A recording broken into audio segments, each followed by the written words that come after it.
Hi, I'm Chef Mike with Chefs USA, and welcome to Knife Skills 101 with the Gunter Wilhelm 18-piece cutlery set. Let's get started. Let's talk about the two prominent types of knives that are available today. The first one is a stamped knife. This is basically stamped out of a piece of sheet metal and handles attached and then sharpened.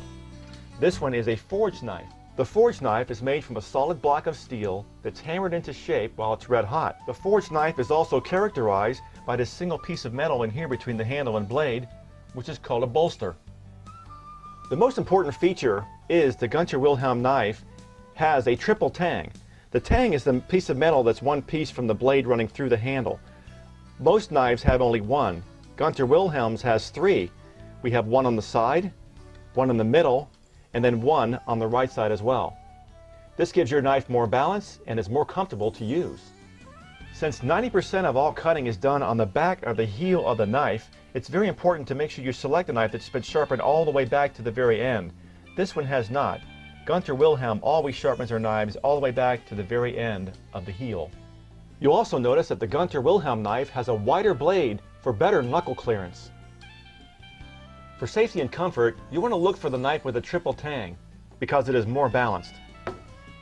Let's talk about selecting the correct cutting board. Wood versus plastic.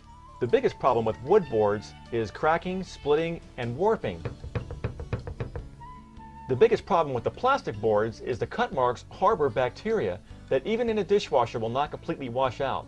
They're actually released when the board has been washed and recut with different items. There's also the safety issue, as a knife doesn't get a good grip on the board when you're cutting, and it'll dull your knife. The best choice is bamboo. It's not really a wood, it's a grass. It doesn't warp, crack, or split, it doesn't take a lot of cut marks, and it's naturally antibacterial. Alright, let's talk about knife safety. The most important feature of knife safety is to make sure that your cutting board is not sliding around when you're trying to get the cutting done, because it can be kind of dangerous. To do that, we're going to place a paper towel down on the countertop and wet it.